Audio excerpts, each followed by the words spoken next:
You're listening to Funny Peculiar with Jeff Downs. So this week I've caught up with the wonderful burlesque dancer Miss Ginger La Rouge. So we were talking earlier because I first saw you perform at the Richmond Tea Rooms, and you were wearing a fish. You're a fish head. Yes. So it's like, where did that come from for burlesque dancing? Because I'd never seen that before. No, I know. It was from the song, basically. The song came on the radio once, and it's a song about the life cycle of a salmon. It's Right. Chemical Brothers song about the salmon dance. Oh, what's the song? It's called The Salmon Dance. Is it? Okay, yeah. right. And it just came on. I think I was with some friends who were getting ready for a night out, and I said, as a joke, oh, it'd be so funny if somebody did a burlesque act to this, just dressed as a giant salmon. Oh, really? So, and you hadn't actually done burlesque before? No, I'd been performing for a couple of years by this point, but I'd only done kind of classic stuff. I'd not really done any weird kind of comedy or neo stuff at that point. Yeah. And I said it as a joke, and then I just couldn't stop thinking about it. And it probably about a year later before I went, do you know what? I am going to do it because I keep thinking about it, and I think it would be really funny. And it was one of those that I just did for me, because I thought no one's going to want to book this. It's a bit weird. But it's actually one of my most requested acts at the minute. So. Is that because, as you say, classic, so there is classic burlesque with the feathers and all that, and this was just a little bit different? I think it is because it's a bit different, definitely. I think that's the appeal. And how long have you been doing the salmon dance one now for? The first time I performed it was Edinburgh Festival in 2013. Oh, right, okay. How many years ago was that? 5 years ago? 5 years. Yeah. So that's a long time, and it's still people request it. Or yeah. It's got. I mean, it's the first time I ever performed it. It got filmed, and that's the video that everybody sees on YouTube. And it's crap compared to how I do it now, which is really annoying because I'm like, oh, don't watch that video. Watch some of the newer videos. How's it changed, and what was it like when you first did it? I wasn't like taking it very seriously the first time I did it. It was just I was just messing about basically. And once it started getting booked more and more, I thought I should probably put some more thought into this. And it's kind of like a hip hop beat, which is not my arena at all. So I kind of had to learn some sort of new moves and some stuff that doesn't really necessarily come naturally to me. And it's kind of bucking the genre, which is this ladylike wafting in, and it was really fun. I was laughing so much. That's what I love about because it. It's just like there's someone with a giant fish head dancing here, and it was so sort of. To use a word I picked up at university, juxtaposition. Yes. So it was that. So. And where did you get the costume from? Were you having to look for salmon costumes? Yeah, I knew there was a woman in Chester, and I've forgotten her name, that's really bad. I think she's called Lillian, who I knew was a costumier and made stuff for film and TV and stuff. She made some of the costumes in Conan the Barbarian with Arnold Schwarzenegger. Oh, hello now. Yeah. Now, that's one question I didn't tell you about. Is at the end of the interview I say, who do you think should come on the podcast? She would be really interesting, yeah. And what's her name again? Lillian Chapman. I'm about 80% sure is her name. Right, I might have to look her up. Well, I'll track it down. But she made costumes. She made the fish head. For Conan the Barbarian. She did. That's an in for me for coming on the show. So there's the link. That's wonderful. There you go. She lives in Chester. So you were wearing. So she made this. She made the head, right? And then the rest of it is just like a peach bikini that I found on eBay. And most of my costumes I just buy because I'm not a seamstress. I just buy them plain, and then I buy lots of sparkly stuff and sew it on or glue it on. Yeah. So she made the head because I had no idea how to go about making a fish head. Right. But then the rest of it I kind of did myself. Okay, and then from when you first performed it in 2013, and that was at the Edinburgh Festival. It was, and was that part of a burlesque show? Yeah, so I wasn't going to go actually because I'm not very good in like crowds and queues and stress. I thought it'd be quite stressful. But a friend of mine was putting on a show. She's like, "Come down." I only went for like 3 days and did her show every night just to trial out the salmon, and it went down really well. It was that thing of. I remember first walking out in the head, and obviously people don't know what to expect, and just people laughing, and I thought, oh, this is great, because I'd never had an act where people had like laughed before, and it was really cool. And so you'd worked out a few moves, whatever, to get you through the song. I'd kind of choreographed it, but not you know, not to the point that it's at now. It's definitely a lot more polished now. It's so, and it's kept going because the natural life of a salmon is then to swim back up the river and die. But obviously, let's not do that yet, because you could exploit this for years. Well, this is the thing about the song. If you actually listen to the lyrics of the song, which I'm hoping most audience members don't listen that closely to it, because the end of the song is like, oh, and all the salmon now are being polluted and they're all dying and stuff. And I'm like, oh, this is not the best note to end a comedy act on. But I don't think people are listening that much to every single word. For me, it's the spectacle of there's a woman. That's the bit I get my boobs out. So hopefully nobody's paying attention to the lyrics at that point. That's the bit that you can get out of it. But when did you first start doing burlesque? How did you get into it? For 11 years ago. 11 years ago. So this is 2007. 2007. So I'd been going. I'm from Rotherham originally. That's where I was living at the time, and I'd been going to a burlesque show in Sheffield for about a year, just as like an audience member and a fan of burlesque. And one night, the woman running it was like, "Oh, it's amateur night next month, and anyone who puts the name down, you're in the show. There's no audition or anything." And I'd had a bit to drink, and I was like, "Yeah, go on, then I'll do it." I had no experience in this at all. I wasn't a performer. I wasn't a trained dancer. I'd never performed in front of anyone before, but I just thought it would be an interesting thing, and I had 4 weeks from saying I'd do it to come up with a concept, find a costume, choreograph it all, find the music, put it all together, and I did. And it was a competition that I somehow won the competition. And you won the competition. Nobody was more surprised by that than me. And so that when you started the process, what did you gravitate to? What was the style? What were you? A lot of my acts, I tend to find the song first. There'll be a song that I really like, and I'll work something out around that. And I don't know why I picked this song, but there's a song called "Walk Like a Panther" by the All Seeing Eye. It's not that well known. All Seeing Eye. All Seeing Eye. No, I don't think it's "Walk Like a Panther" by All Seeing Eye. Yeah, it's not a very particularly well-known song, but for some reason I decided I wanted that, and it's like a panther theme, and I had my little black ears and my little like black costume. So you were basically a panther walking around and strutting your stuff. Very good. I mean, and where did you get the panther costume from? Oh God! I mean, this is at the time I was living with my parents. I was unemployed. I had no money, so I had the crappiest, most basic Primark bra and knickers, like a basque that I got off eBay. Like no money was spent. So it was almost punk burlesque. It was in its raw state. That's a nice way of putting it. So I think it's in the punk spirit. Yeah, that's what it's about. It was very DIY, very sort of put together. Because I wasn't. This is the thing. I didn't go into burlesque thinking that this would be something that I would do long term. Yeah, it was just going to be for that night. Yes. It was going to be a one-off. Just say, I've done it, I performed once, I can do it. But when I won the competition, part of the prize was to then perform at one of the professional nights the next month. Okay. So I did that, and then... So what did it feel like when you won, and then suddenly it was you think, oh, hang on a minute, I've now got to go and do this again. So what did that feel like? Oh, it was weird. Well, I mean, I was obviously... quite proud of myself, but I thought, oh God, I'm a bit out of my depth here. Like I didn't go into this expecting. I didn't mean to win. I didn't mean to still carry on with this. And I remember the professional show the following month. I felt so out of my depth. Like I just had no idea what I was doing. All the other performers knew each other, and all had these. Who you on with? I do remember who the lineup was. It was, I don't know if you'll know any of these people. It was Vicky Butterfly. Okay, I think I've heard of Vicky. She's a very well-known performer. Someone called Kitten Van Mew, who doesn't perform anymore, but she was at the time very well-known burlesque performer. And somebody called Emerald Ace as well, who also doesn't perform anymore, but was quite big at the time. So there were 3 quite big names, and then little old me.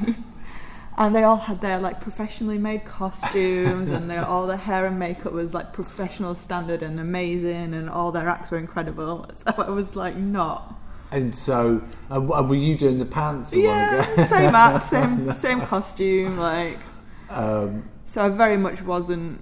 And how did they receive you when you sort of were there getting changed or starting to get? It was a bit weird. Were they quite sort of, oh hi there, or was it a bit sort of no? Oh no! I feel, and now I've mentioned their names as well. I feel really bad. Actually, Emerald Ace was really nice. Yeah. The other 2 performers, I distinctly remember being sort of ignored by them a little bit. Right. I think maybe because they didn't know who I was. Well, yeah, it could be in the zone. It's like... But I felt it's like that first day at work, new person at school thing. I felt very like, I don't know anyone, this is a new thing. I was terrified anyway, because I had to go and perform in front of an audience, which I wasn't used to doing. And how big was the audience for this one compared to your last? It was fairly big from what I remember, because this is back 2007, there weren't that many burlesque shows, so the ones that did run were quite big affairs, and got people from quite far out. Where was this? This was in Rotherham? This was in Sheffield. Sheffield, so you moved to Sheffield, okay. Yeah, because I was living in Rotherham, but you can get to Sheffield, it's like the nearest city. So it would have been a much bigger venue and far more people. So, and then where were you in the bill? Can you remember? I mean, they probably introduced me as like, here's a newcomer who just won a competition and she shouldn't really be... I think I was probably on first. And what did that feel like when you were like, I've got to go on now? And it was quite, this is a whole other story as well. I'm just going to be slagging people off on that. But the woman that ran the night was a bit nuts. Right. Okay. And she had a reputation for being a bit nuts. And she started like having a go, just as I was about to go on stage, started having a go at me about something. It was because I used a chair in the act. And she went, have you brought anything to cover that chair with? And I went, no, was I supposed to? She went, yeah. That chair's going to be on stage now looking shit and it's just going to look like a chair. And I was, second time I'd ever performed on a stage, I was like, I'm so sorry, I didn't know, is that a thing? So literally just as I was about to go on stage, I was being shouted at by this crazy woman. It was a bit of a weird experience. It's a bit of a... I know, I've had that with... Yeah. You know, I borrowed a coat and was shouted at by the backstage guy. And I was like, well, I didn't know. No, I had no idea what I was doing. It's not the sort... So you went on and then you had to then perform with the irate promoter in the wings, trying not to damage this chair. But it was fine, you got... Yeah, I did the act. I mean, it probably wasn't that great, but, you know, I did it. In fact, that experience that I had that night was one of the reasons that... Because I moved to Manchester not long after that. Okay. And again, didn't really know anyone in the scene in Manchester, but not long after that, me and two friends decided to set up like a sort of social group for burlesque performers because I felt in that experience that I didn't feel very welcomed. I didn't know anybody. I felt there was nobody. I don't think anyone came that I kind of knew or anything. And so we wanted to create something so that people that were kind of new could get to know other people and stuff. And it was called the North West Burlesque Society. The North West Burlesque Society. Yeah, wonderful. And it ran for about 7 years. Was that a Facebook group or? We had meetups, like monthly meetups in the Northern Quarter. It started in.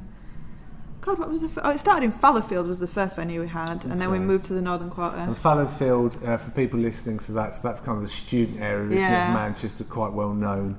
And we're actually in Home at the moment, which is the new art house cinema in Manchester. So I'll give that a plug because I do like Home. It's nice. And we can talk about famous burlesque films as well. So, but we can get onto that later. So you started this group, and it was born out of me feeling like I wasn't very accepted and very welcome as a newcomer, and I didn't like that, and I didn't want that to be the same for other new people coming in. Yeah.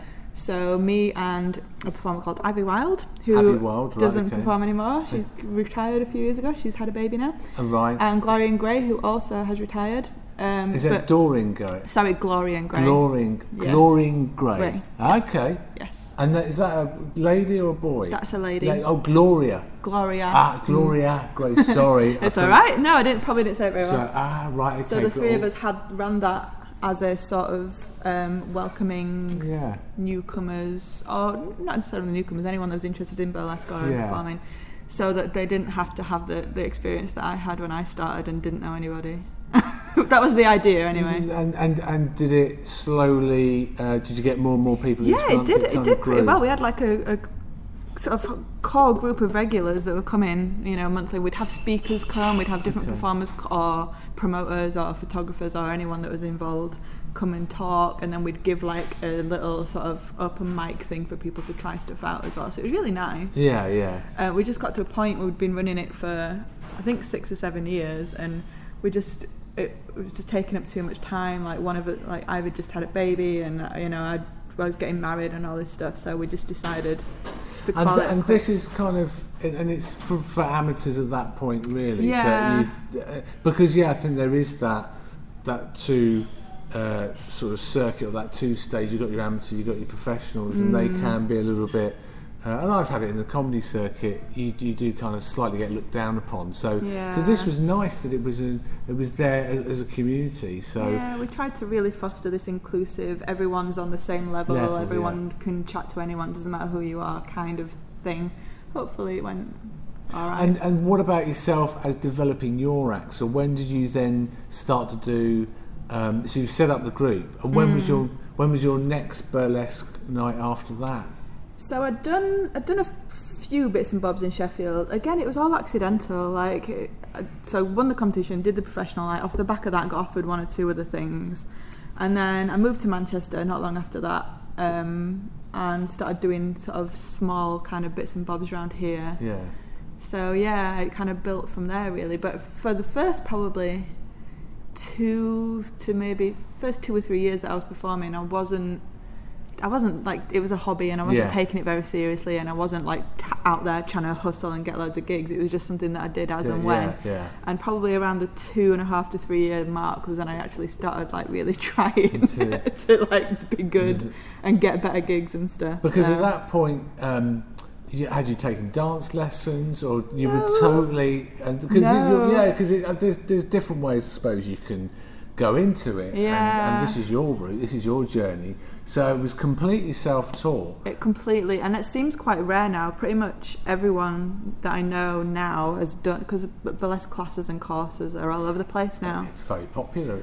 But they didn't really exist when I started, and there wasn't really the resources that there are now. So it was very much. So you're a trailblazer. You're one of the originals. I don't know. It's weird though, because you see the newcomers now, and because they've had that foundation, the standard is a lot higher. Like they come in, they already know exactly what they're doing. They know what their brand is. They've got all these great costumes, and they've got all the and so part of me was like, it wasn't, if I was starting now and I was at the level that I was at, I wouldn't have a chance of doing anything. But then I think, I suppose it is people get, once something becomes popular, now you find clubs and support groups, classes, you can do anything. So, and then what about the costumes? Were you then putting money into the costumes? Yeah, there was definitely a point where I was like, I should probably start investing money in this if I want to, progress. And started and I had a job at that point, so I could afford to invest a little bit more, because it's not a cheap thing to do. And you were married as well. Yeah. And what did your husband think? So I met my husband at a burlesque event. All right, okay. And so you were on stage and he was in the audience. So we met in Vegas. I don't know if you know anything about this. No. So there's a yearly convention called the Burlesque Hall of Fame in Las Vegas, and it's like the Oscars of burlesque, or the Super Bowl of sport, whatever sport that is, football. It's like the biggest event in the burlesque calendar, and I'd always wanted to go because it's kind of like a pilgrimage for burlesque performers. And one year I just decided, you know what, I'm just going to go, and I couldn't get anyone to go with me, so I went on my own. Right. Got on a flight by myself to Vegas. Wow. And I met a man there that was working. So you fly over to Vegas, you book into your hotel, so wherever it's on. So you just gone to watch to see. Yeah, I wasn't involved in it. I'd gone to watch the shows. But they just have all the big burlesque dances on. Exactly, they have the biggest performers. And who had you gone to see? Anybody in particular? There's no one in particular. I mean, by luck, that year there were a few people in the show that I'd worked with before. There was Eliza Delight was performing that year. Eliza Delight. Delight. She sounds. She's doing really well. She was an American burlesque. No, she was living in Leicester. I think she lives in London now, but she was one of the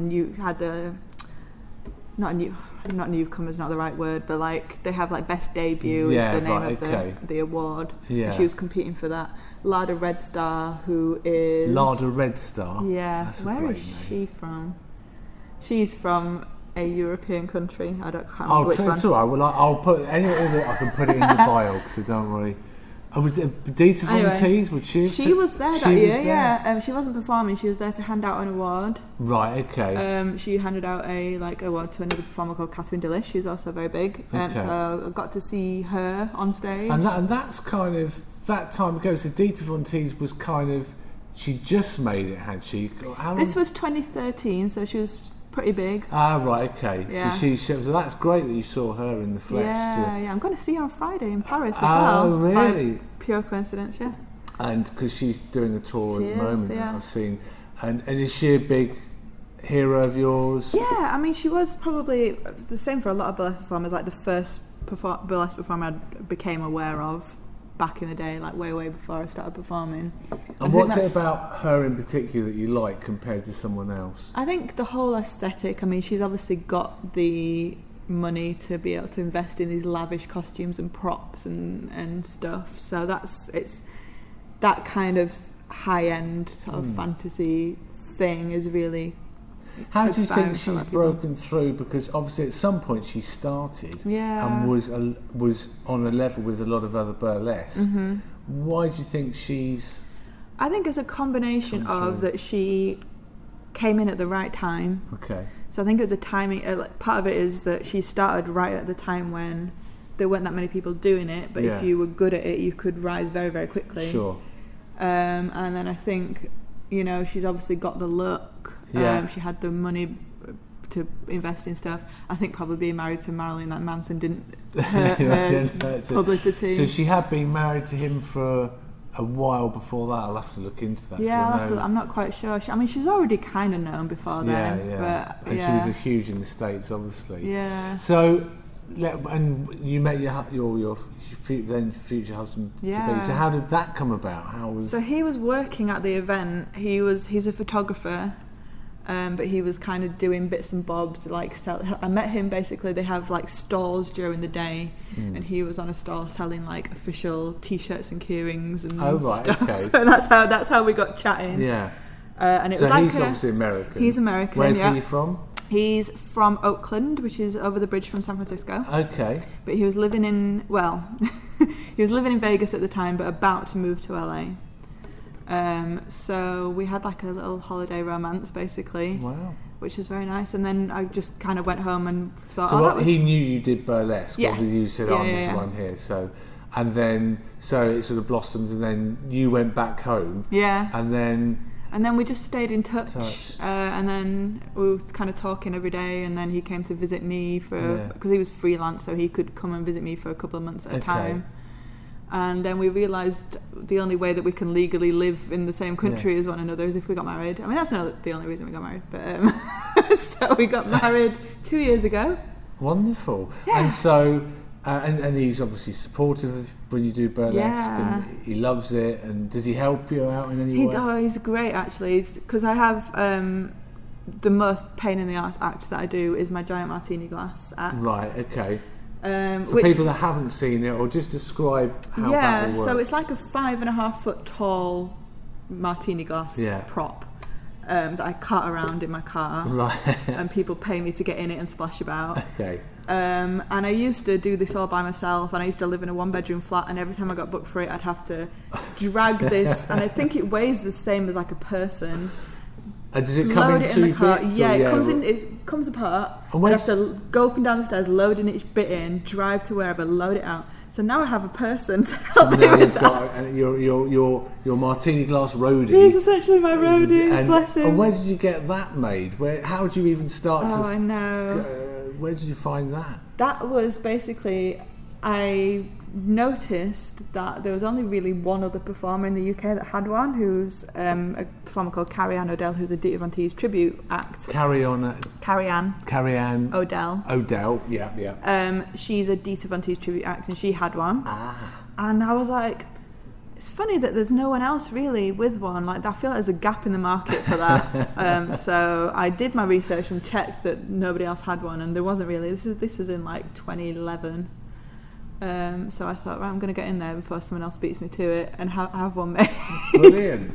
But the thing is, there's so many, there's loads of us now. And can I ask, how much does something like that cost? So that cost me about £800. All right, okay. So that is specialist. Which at the time was probably the most amount of money I'd ever spent on like a single thing. It was like my car was only 500 quid at the time that I was driving. So because I've bought like wigs and things like that, and you went, oh, that's a bit steep, but I've got to have it. Yeah. But how did you then convince yourself? I just decided that it was an investment. It was an investment. And like I said at the time, nobody else had one. And I thought, I'm sure I'll make my money back on this. And how long did it take to make that? Was it like bespoke? Was it? Yeah, I had to find some prop makers that made it for me. They'd never made anything like that before. Okay. So it was And kind of what was a it fun like project when you had for to them. phone them up and say, I need this? Yeah, they were really nice. I think I emailed them and sent them some reference photos. I was like, I want something like this, please. Is that possible? And they said, we'll try. And they did a really good job, actually. It's really nice. And when was the first time you used it? What show? Can you remember when you... I think the first show, actually, was Bella Bessame's show at the Lowry Theatre. Oh, right, okay. She obviously entrusted me, because I'd never performed it before, to do that act, and I felt because it's like a proper theatre, so I felt very fancy doing it. So had you worked out the dance? Yeah, so again, I was living in a tiny flat at the time on my own, but I had enough space to kind of... So in your flat, one-bedroom flat, you're choreographing this dance with the glass fully formed in the flat? Yeah, I mean, it used to live next to my telly, just in the corner of the room. Right, okay. And so you're working out, and then how do you get into it? I've got some ladders that I use to get in. When I first had it made, actually, it was only about 4.5 foot tall. You could get in and out of it with a chair, but I decided that didn't look impressive enough, and I wanted it taller. So I had it made. Went back to them and had an extension made. Oh right. But then that meant I had to have ladders then to get in and out. So you've got really nice looking ladders. So for ages I just used normal step ladders. And then, because the thing is with most burlesque stages, you've got like a black background. Yeah. So what I thought would be easier would be to just cover them in my ladders in black sheets so that they just kind of blended in with the background. The issue then is when you turn up to a venue and they've got a white back, or there's some places I performed where it's been like in the round or something like that, and you can't hide them. And then in those cases I used to ask somebody, could you just bring them on just as I'm getting in and then take them off as I'm getting out. But I've quite recently decided to spray paint and glitter them gold to match the glass. Very nice. So. And it does look a bit more impressive, I guess, when you've got these glittery ladders as opposed to just normal step ladders. And what's your costume for this particular one? So the whole thing is gold, basically. Right. So I've got a gold dress, and then sort of gold underneath as well. So gold bikini. Yeah, it just goes from a dress straight to like tassels and a thong. So. And then obviously you've got to get into a liquid to pretend to be the martini. Mm-hmm. So what is that? Just water? Just water. And do you hot, cold? Most of the time, if they're very nice at the venue, they'll put warm water in for me, but there have been a few times when that's not been possible. And I have to get in freezing cold water. Right. But the adrenaline sees you through. And it's not... How much water do you put in? Because you don't want to be splashing too much. No, you have to get it. I fill it about half full or half empty, depending on how many. And how is that? How many? So litres I bring 3 buckets, and I normally tell them put about 5 or 6 buckets. So just normal plastic buckets. Right. Okay. So and what song is it that you're got? Gosh, what's the name of the song? The two, I can't remember the names of them. I think one's called Stairway to Heaven and one's called... the other one's called Mint Julep. And they're both very classic. Like big band songs. So you enter... I mean, I'm thinking there's got to be a thing here with the salmon costume. You would, yeah. You think that suddenly there's a glass that all connects. Is this the... I have thought about this and I keep thinking about it and I think, should I do something with that? I do really want to. The thing with getting in the glass is with a lot of burlesque costumes, if you've got a lot of rhinestones and feathers on, you can't really be getting them wet. Right, okay. So you have to be really careful. So when it's full and you climb in, so does the gold dress come off before you get in? So you're just in a bikini, and then you do the whole writhing around and sort of, you know, that splashy. Yeah. So with heels on, kind of. No, take them off because they'll get wet. They'll get wet, and also the bowl part of my glass scratches ridiculously easily. Oh, really? Like, even just putting it in my car and getting it out, it's got scratches on it, and it's like, oh. No, you have to be careful. So I've bought. I know more about acrylic polishing than I ever thought I would know in my life. Like, I've spent hours researching how to get scratches out of plastic. I know all about it now. And have you got any other ornate props? Just that one. Just that one. Just that one. Yeah. And what other costumes have you got? So you've got the salmon head one, the salmon fish one. Any others that you've developed over the years? So I've got like my favourite one that I like performing at the minute. It's like again, it just came from a costume piece. A performer in Berlin was selling this like 1930s like turquoise and silver headdress, and I just had to have it. It was like one of a kind vintage thing. And I bought it, and I had no idea what I was going to do with it, and it just sat in my house for however many years. And then I've kind of recently, probably not recently, but a couple of years ago, I came up with a knack for that. Yeah. It's like a very old school bump and grind showgirl thing. So there's that one. I have like a 1920s flapper girl act. I've got my magician, which is another kind of comedy one. I like pull a rabbit out of a hat, and then I make a sponge ball disappear, but then I don't know where it's gone, so I have to take everything off.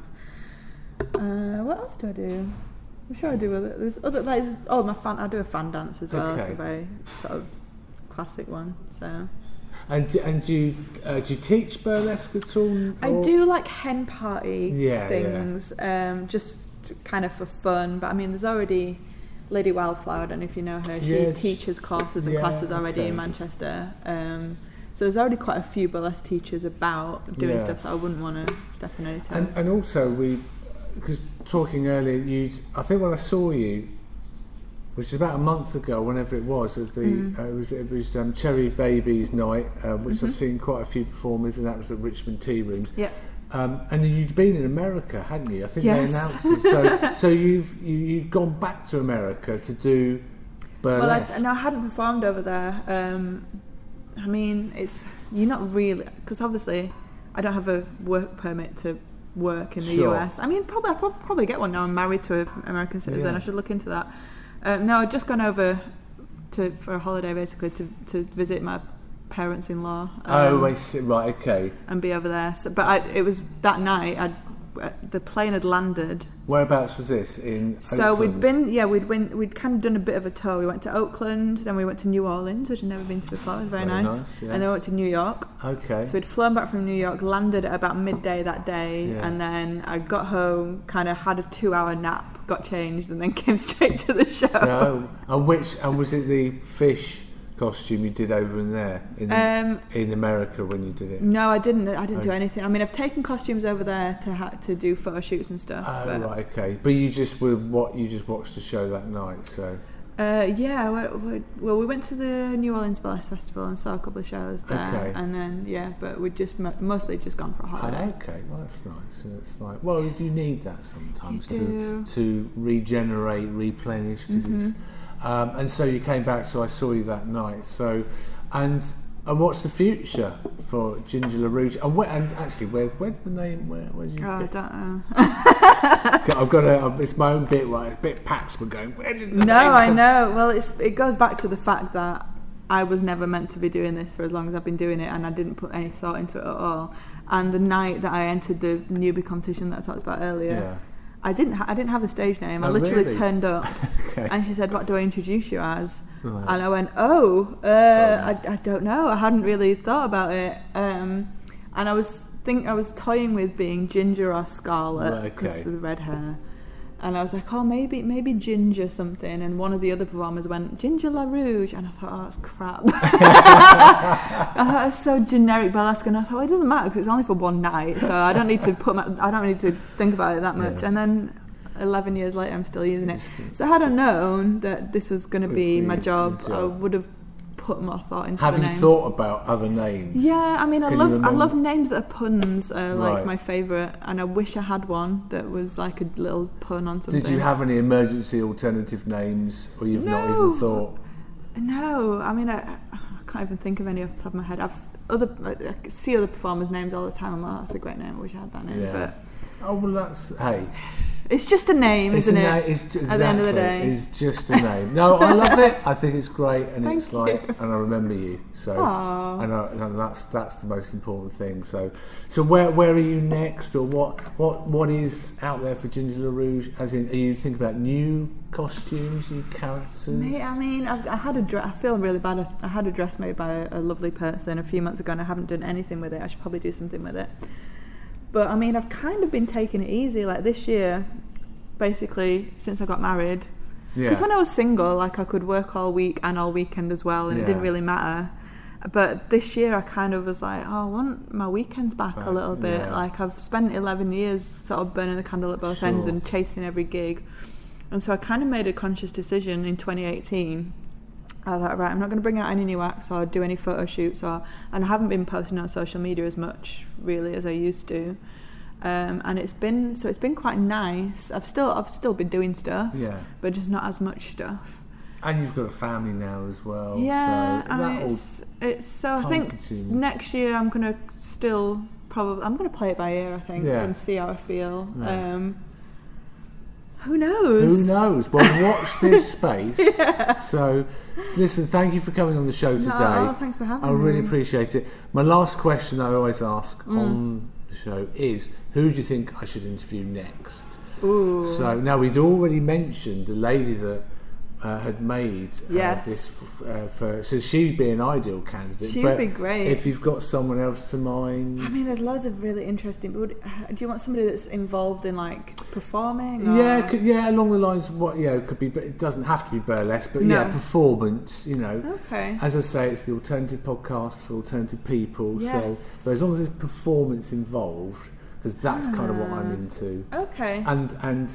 And also character as well. And do you feel like you're a different character when you're Ginger La Rouge? Do you think you're in a mask and sort of, I'm doing this now?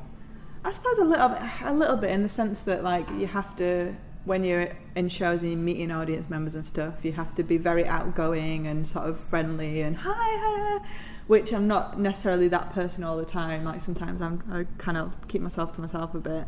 So I suppose, a bit, but not. And I don't think of myself as an entirely new character. I think it's that thing that we all do, in that we're all different in different situations. Yeah.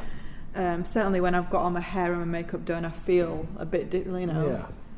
But I don't know if I'm a whole new character. But people you can interview, definitely Lillian. I'll send you her. Okay. She's probably had an interesting life. So that's Lillian. What was her full name again? We can't remember. We'll find it out. I haven't spoken to her for about 5 years. That's all right. That's all right. Yeah, and it's we'll find it out. My mind's gone blank. I like this lady in Cheshire, the one that made the costume that did Conan Barbarian. Yes. Conan the Barbarian. So she would be a good person to speak to. There's a link there. Listen, that's brilliant. I will probably go and track her down. So, yes. We digress, though. We went a little bit off. Listen, thank you again. Thank you very much. Lovely. Wonderful. You've been listening to Funny Peculiar. Tune in next week. More great guests.